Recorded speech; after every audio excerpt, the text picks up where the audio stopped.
Displacement और time, time के साथ में हम डिस्प्लेसमेंट का एक ग्राफ ड्रॉ करेंगे। कैसे ड्रॉ करेंगे? टाइम 0 पर हमें डिस्प्लेसमेंट शो करना है 0, टाइम t/4 पर डिस्प्लेसमेंट शो करना है कितना? मैक्सिमम वैल्यू एम्पलीट्यूड की इक्वल। टाइम t/2 पर डिस्प्लेसमेंट शो करना है अगेन 0, टाइम 3t/4 पर डिस्प्लेसमेंट शो करना है -a एट कितना? Negative of maximum of negative in maximum.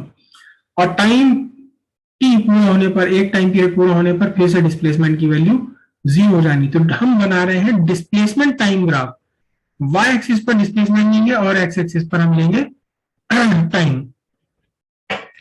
Displacement time graph, बल्कि एक्चुअली मैं तो एक ही ग्राफ के अंदर सारी चीजें आपको बना के दिखाऊंगा। मैं एक ही ग्राफ के अंदर सारी चीजें बनाएंगे हमसे। तो स्टार्ट करते हैं डिस्प्लेसमेंट टाइम ग्राफ से।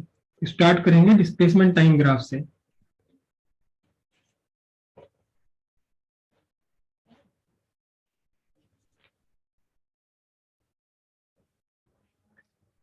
ये मैंने वाई एक्सिस ड्रॉ की है, ठीक है। वाई एक्सिस पर हमने लेना है डिस्प्लेसमेंट।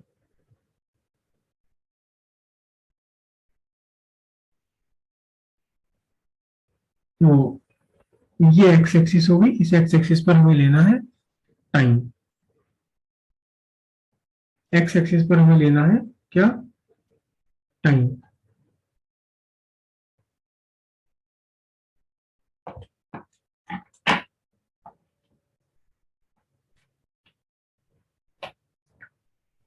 और टाइम के लिए हमें 5 पॉइंट लेने हैं 0 से लेकर के टी तक।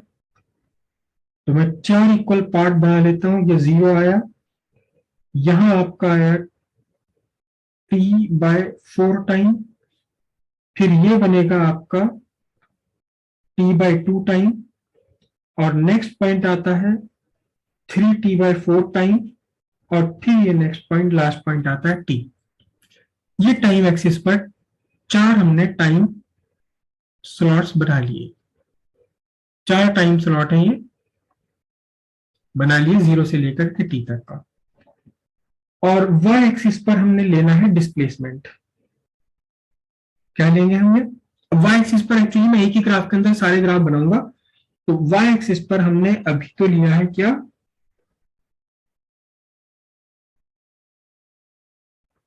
डिस्प्लेसमेंट।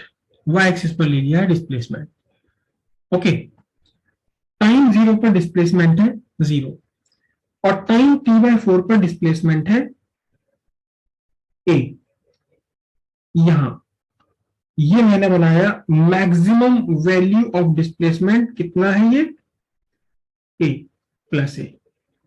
फिर t/2 पर डिस्प्लेसमेंट 0 है, और 3t/4 पर डिस्प्लेसमेंट फिर से है मैक्सिमम लेकिन नेगेटिव है। तो जितना मैंने ये लिया है डिस्टेंस, उतना ही मैं लूंगा y एक्सिस पर नेगेटिव में। और ये पॉइंट मैंने ड्रॉ किया है कितना? Maximum negative amplitude. तो फिर यहां से t/4 पर ये पॉइंट आने वाला है t/4 पर मैक्सिमम नेगेटिव डिस्प्लेसमेंट। और टाइम t कंप्लीट होते होते फिर से डिस्प्लेसमेंट कितना होना है? 0। अब यहां देखिएगा जो वेरिएशन है डिस्प्लेसमेंट का, बहुत ध्यान से देखना है। 0 से डिस्प्लेसमेंट बढ़ता है टाइम के साथ साथ almost linearly, almost straight line बढ़ रही है, और फिर इसका बढ़ना कम होता चला जाता है, और यहां जाकर के पीक आ जाएगा।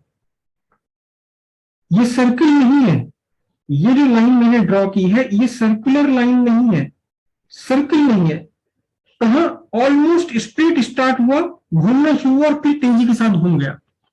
मैक्सिमम एम्पलीट्यूड पहुंचा टाइम t/4 पर, टाइम t/2 पर एम्पलीट्यूड फिर से 0।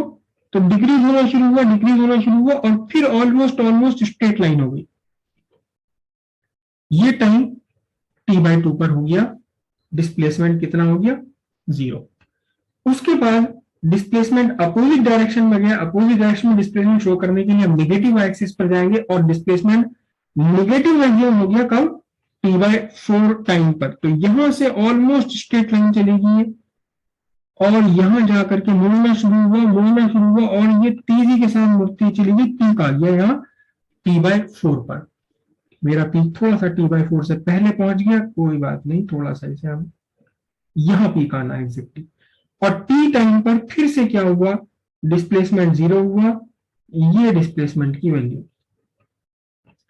इस ग्राफ की जो शेप है ये बहुत पेक्यूलियर है, ये इसे हम बोलते हैं साइन कर्व, क्योंकि ये आपका डिस्प्लेसमेंट रिप्रेजेंट कर रहा है y equals A sine omega T, y equals A sine omega T represent कर रहा है।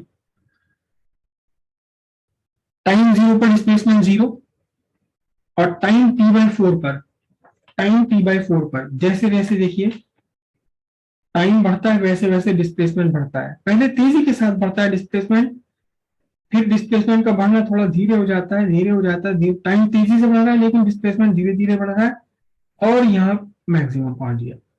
टाइम और बढ़ा, डिस्प्लेसमेंट कम हुआ, धीरे धीरे कम हो रहा है डिस्प्लेसमेंट, और फिर तेजी के साथ डिस्प्लेसमेंट कम होता है, और T/2 टाइम होने तक डिस्प्लेसमेंट 0।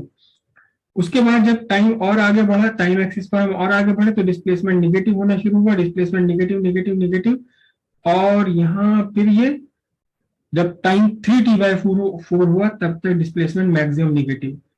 टाइम और आगे बढ़ा तो डिस्प्लेसमेंट कम होने लगा, और कम, और टाइम टी पूरा होते होते डिस्प्लेसमेंट फिर से घट करके 0 हो गया। ये आपका डिस्प्लेसमेंट कर्व बन गया, डिस्प्लेसमेंट टाइम कर्व, जिसमें टाइम आपने लिया एक्स एक्सिस पर और डिस्प्लेसमेंट आपने लिया वाई एक्सिस पर। इस ग्राफ को बनाने में अक्सर बच्चों से मिस्टेक होती है, क्या मिस्टेक होती है, बहुत ध्यान से देखना क्या मिस्टेक होती है। हम अगर क्लासरूम में होते तो आपका बना हुआ ग्राफ मैं अभी अभी कॉपी में देखता, लेकिन अभी तो हम ऑनलाइन हैं, तो इसलिए देख लीजिए कि क्या मिस्टेक इसमें हुआ करती है, और अनफॉर्चुनेटली होती ही है। बावजूद इसके कि मैं बताता हूं 10 बार कि ये मिस्टेक मत करना, ये मिस्टेक होती है, लेकिन फिर भी वो मिस्टेक होती ही है। चलो समझ लो क्या मिस्टेक होती है। सबसे पहली मिस्टेक होती है कि इसे सेमी सर्कल बना देते हैं। ये सेमी सर्कल नहीं है, यहां कर्वेचर नहीं है, यहां ऑलमोस्ट स्ट्रेट लाइन है। कर्वेचर आना शुरू हुआ बिल्कुल ऊपर टॉप पर, कर्वेचर आना शुरू हुआ, घुमाव आना शुरू हुआ एग्जैक्टली टॉप पर, यहां से तो स्ट्रेट लाइन उठती चली आ रही है, ये फिर एकदम कर्वेचर आया, फिर ऑलमोस्ट स्ट्रेट लाइन हो गई। यहां एक्स एक्सिस के पास बिल्कुल ये वाला ये पार्ट तो बिल्कुल स्ट्रेट लाइन होता है, लेकिन बच्चे अक्सर क्या करते हैं, बच्चे अक्सर इसको सर्कुलर बना देते हैं, जो बिल्कुल गलत है। एक और मिस्टेक होती है क्या, जो बच्चे सर्कुलर नहीं बनाते वो इसे क्या बनाते हैं, वो इसे ऐसे बना देते हैं, एकदम से झटके से इसे मोड़ दिया है। ऐसा नहीं है, ये पीक शार्प नहीं है, शार्प पीक नहीं है, यहाँ कोना नहीं बना हुआ, किनारा नहीं बना हुआ, शार्प पीक नहीं है, घुमाव है, देखिए घुमाव है यहाँ। ठीक है, जब मैं कहता हूं कि नहीं शार्प पीक मत बनाना, तो फिर बच्चे क्या बनाते हैं, अच्छा जी चलो शार्प पीक नहीं बनाने की इस बार, फिर क्या बनाते हैं, फिर ऐसे बनाते हैं।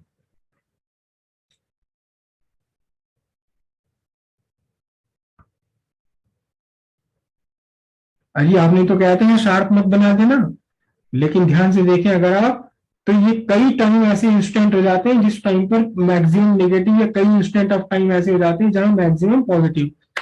नहीं नहीं नहीं, किसी एक इंस्टेंट पर, जस्ट वन इंस्टेंट ऐसा होता है जबकि मैक्सिमम वैल्यू है। यहां शार्प पीक नहीं है, लेकिन पीक तो है यहां। यहां आपका शार्पनेस एक कोना बना हुआ नहीं है, लेकिन केवल एक पर्टिकुलर पॉइंट पर ही ये लाइन आकर के मिल रही होगी, जबकि आपका T/4 पर क्या है, मैक्सिमम।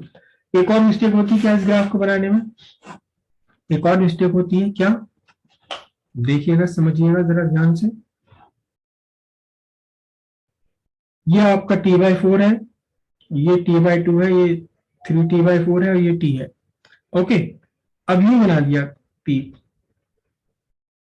देखा ध्यान से, इसका पीक कहाँ पड़ रहा है, इसका पीक जो पड़ रहा है वो t/2 के बाद में पड़ रहा है, इसका पीक कहाँ पड़ रहा है, t/3 t/4 से पीक पहले बना दिया। एग्जैक्टली t/4 के ऊपर ही पीक होना चाहिए, एग्जैक्टली 3t/4 के नीचे ही पीक होना चाहिए, ना इससे पहले ना इसके बाद में कहीं भी। जो पीक आ रहा है वो एग्जैक्ट आपका कहाँ आएगा, 3t/4 पर आएगा या t/4 पर ऊपर जाएगा। एग्जैक्ट पीक, पीक एग्जैक्टली इसके ऊपर होना चाहिए, पीक ये यहां भी ना हो यहां भी ना हो। ठीक है जी। और भी कई तरह की मिस्टेक करते हैं बच्चे इसके अंदर, अलग अलग तरह की।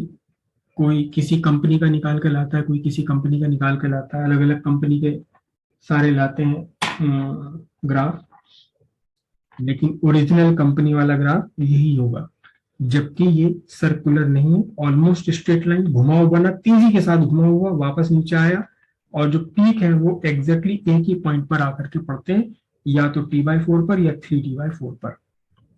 ओके। प्रखर का मिस्टेक, एक और मिस्टेक बता देते हैं, उसमें थोड़ा सा और क्लियर हो जाएगा आपको। एक और मिस्टेक होती है, क्या मिस्टेक होती है, एक और मिस्टेक कुछ ऐसी होती है, t/4 t/2 और ये 3t/4 और ये t, ए ऐसे बनाएंगे, ठीक है, फिर बनाएंगे ऐसे। पता लगता है कि यहां इस जगह दोनों लाइनें अलग अलग जा रही हैं, ये कहीं और जा रही है, ये कहीं और जा रही है, इसके बीच में क्या दिखाई दे रहा है, इसमें एक बीच में जोड़ दिखाई दे रहा, ये जोड़ नहीं होगा, यही लाइन है जो आगे कंटिन्यू हो जानी है।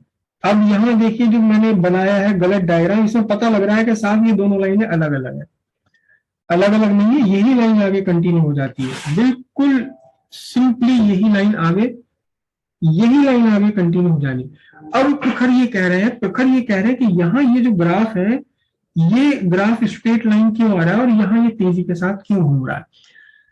तो एक्चुअली ये फिजिक्स का नहीं, ये मैथमेटिक्स का क्वेश्चन है, ये साइन कर्व है, साइन थीटा है, साइन थीटा का थीटा के साथ अगर ग्राफ आप कभी देखा हो 11th क्लास में, हाँ 11th से चल रही है आपकी क्लास, ये 12th थोड़ी ना, 11th क्लास में आपको ट्रिग्नोमेट्री में ग्राफ आएगा, वहां ये साइन कर्व है, साइन की जो वैल्यू है शुरुआत में बढ़ती है लीनियरली, और फिर जैसे जैसे 90 के पास पहुंचता है वैसे वैसे उसकी वैल्यू धीरे बढ़ती है, इसलिए शुरू में ये ऑलमोस्ट स्ट्रेट लाइन है, लीनियरली वैल्यू बढ़ रही है, साइन जीरो की वैल्यू जीरो है, और फिर साइन जीरो से जब ऊपर बढ़ते हैं तो ऑलमोस्ट थीटा के साथ साइन थीटा की वैल्यू लीनियरली इंक्रीज होती है, जैसे जैसे 90 के पास पहुंचते हैं वो नॉन लीनियर होने लगता है और तेजी के साथ चेंज होता है। तो वो एक अलग चीज है, आप मैथमेटिक्स में इसे प्रोबेबली ज्यादा अच्छे से समझ पाएंगे कि साइन कर्व और कॉस कर्व और टेन कर्व क्यों उनके शेप ऐसे आते हैं, ये मैथमेटिक्स का मामला है, फिलहाल हम वहां इतना डिटेल डिस्कस नहीं करेंगे, सिर्फ इतना समझ लीजिए कि 0 से 90 तक जब आप चलेंगे तो साइन थीटा की वैल्यू थीटा के साथ साथ लीनियरली इंक्रीज होती है, और फिर साइन थीटा की वैल्यू थीटा के साथ नॉन लीनियर हो जाती है, तो ऊपर जाकर के ये कर्व बन गया, और जहां लीनियरली इंक्रीज हो रही है वहां क्या बन गया, वहां ये स्ट्रेट लाइन बन गई, ऑलमोस्ट स्ट्रेट लाइन बन गई है। ये बना आपका कौन सा, डिस्प्लेसमेंट टाइम ग्राफ। अगर हमें ग्राफ ड्रॉ करना है, वो ग्राफ ड्रॉ करना है यहां किसके लिए, वेलोसिटी के लिए, वेलोसिटी के लिए टाइम के साथ साथ।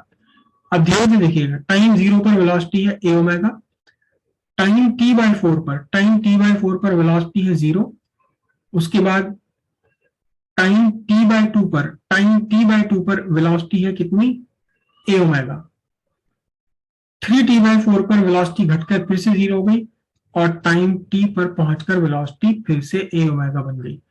ए ओमेगा से स्टार्ट हुआ टाइम 0 पर वेलोसिटी, और ए ओमेगा पर ही खत्म हुआ टाइम इक्वल्स टी पर वेलोसिटी। तो अब हम वेलोसिटी ग्राफ ड्रॉ कर रहे हैं, आप चाहे तो अलग से ग्राफ ड्रॉ कर दीजिए, लेकिन मैं रेड पेन से इसी में बना देता हूं, ठीक है। तो ब्लैक पेन से डिस्प्लेसमेंट लिया है, रेड पेन से ले लेता हूं क्या, वेलोसिटी, करेक्ट। टाइम 0 पर वेलोसिटी अपनी मैक्सिमम वैल्यू पर है, कितनी है मैक्सिमम वैल्यू वेलोसिटी की, ए ओमेगा। टाइम टी बाय 4 पर वेलोसिटी 0 है।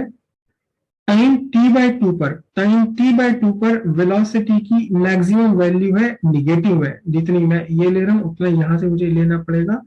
तो ये कितना है, माइनस ए ओमेगा। अब जरा ये मत सोचना भाई ए तो मैंने यहां तक बनाया और ओमेगा में मल्टीप्लाई होकर तो ऊपर तक बनना था, वो बनना तो ऊपर ही तक था, बनना तो वो ऊपर ही था, क्योंकि ए मैंने यहां तक लिया तो ए में ओमेगा की मल्टीप्लाई करके तो इससे ऊपर ही आएगा। चलो इससे ऊपर ही बना दो, वरना प्रखर को फिर कहेंगे कि ये क्या बना रखा आपने, ए ओमेगा की वैल्यू ए से भी कम हो गई, जबकि ओमेगा निगेटिव होता नहीं। तो ये बना आपका ए ओमेगा, और यहां से बन जाएगा, कितना बन जाएगा ये, माइनस ए ओमेगा। तो टाइम 0 पर velocity omega, time 0 T by 4 पर वेलोसिटी 0, टाइम टी बाई 2 पर वेलोसिटी की वैल्यू है कितनी, माइनस ए ओमेगा। तो टाइम टी बाई 2 के ठीक नीचे माइनस ए ओमेगा के सामने डॉट लगा दिया मैंने। फिर टी बाई 4 पर वेलोसिटी 0 होगी और टाइम टी पर होते होते वेलोसिटी वापस कितनी आ गई है जी, वेलोसिटी वापस आ गई है ए ओमेगा। यानी जब जब पार्टिकल अपनी मीन पोजीशन पर होता है तब तब उसकी वेलोसिटी मैक्सिमम होती है। ये पॉइंट आ गया आपका कहा, मैक्सिमम वेलोसिटी का, ए ओमेगा का। देखो ध्यान से, जब डिस्प्लेसमेंट 0 है, डिस्प्लेसमेंट ग्राफ पर 0 है, तो वेलोसिटी कितनी है, ए ओमेगा। जब डिस्प्लेसमेंट मैक्सिमम हुआ तो वेलोसिटी आपकी 0 हो जाएगी। और क्योंकि ये कॉस कर्व है इसलिए इसकी भी शेप वैसी ही बनती है जैसी साइन कर्व की बनती है। यहां पीक से चला, मुड़ा, ग्राफ यहां आते आते स्ट्रेट हो गया। उसके बाद यहां पहुंच करके फिर से पीक आपको बनाना है, स्ट्रेट लाइन है ऑलमोस्ट, और यहां पहुंचकर घूमना शुरू हुआ, घूमना शुरू हुआ, घूमना शुरू हुआ, घूमना शुरू हुआ, और यहां निगेटिव पीक आ गया।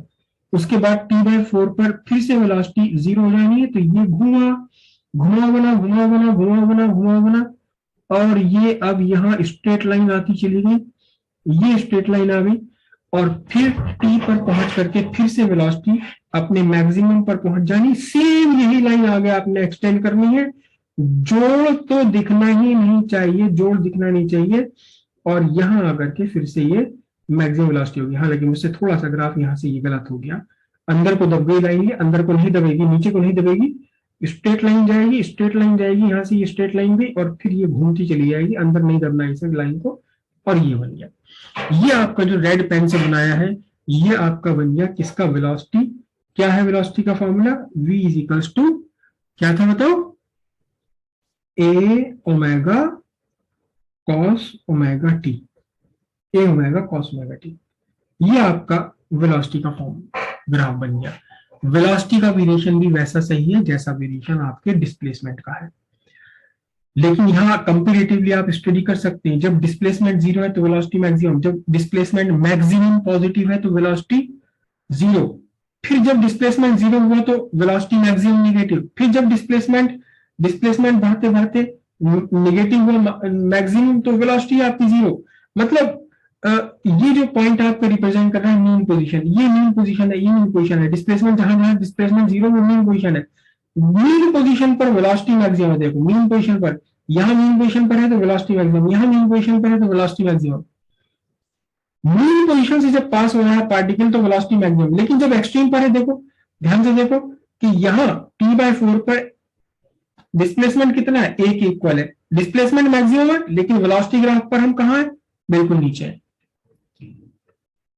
डिस्प्लेसमेंट मैक्सिमम है तो वेलोसिटी 0 है, डिस्प्लेसमेंट 0 है तो वेलोसिटी मैक्सिमम है, फिर डिस्प्लेसमेंट मैक्सिमम हुआ तो वेलोसिटी 0 होगी। एक्सट्रीम पोजीशंस पर पहुंच करके वेलोसिटी हमेशा 0, मीन पोजीशन पर वेलोसिटी हमेशा मैक्सिमम। अब इसी के बाद हमने इसे ड्रॉ करना है ग्राफ, किसका ड्रॉ करना है, यहां हमें ड्रॉ करना है ग्राफ एक्सिलेरेशन का। एक्सिलेरेशन और फोर्स दोनों एक से होते हैं, ये एक्सिलेरेशन है। देखें हमें जरा एक्सिलेरेशन कितना है, A omega square sine square omega T.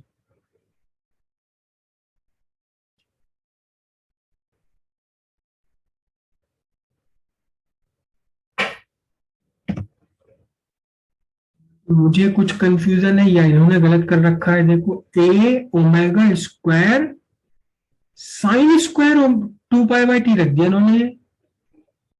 Sine square कहाँ है, मुझे समझ में नहीं आई बात। मैं एक बार वेरी अभी भी गलत हो रहा है। मैं यहाँ साफ साफ पढ़ पा रहा हूँ कि sign square 2 pi by capital T into small T लगाया आपने, साइन स्क्वायर लगाया ना, साइन स्क्वायर नहीं है, A square omega square sine omega T है। ये सब जगह आपने साइन पे स्क्वायर लगाया हुआ है, ये गड़बड़ चल रही है आपकी, ठीक कीजिएगा इसे, एक बार फिर से ट्राई कीजिएगा। तो एनीवे देखते हैं, टाइम 0 पर एक्सीलरेशन 0 है, टाइम t/4 पर एक्सीलरेशन a ओमेगा स्क्वायर है, और टाइम t/2 पर एक्सीलरेशन फिर से 0 हुआ, टाइम 3t/4 पर एक्सीलरेशन की वैल्यू माइनस में नेगेटिव a ओमेगा स्क्वायर, और फिर टाइम t पर एक्सीलरेशन फिर से 0 हो जाता है।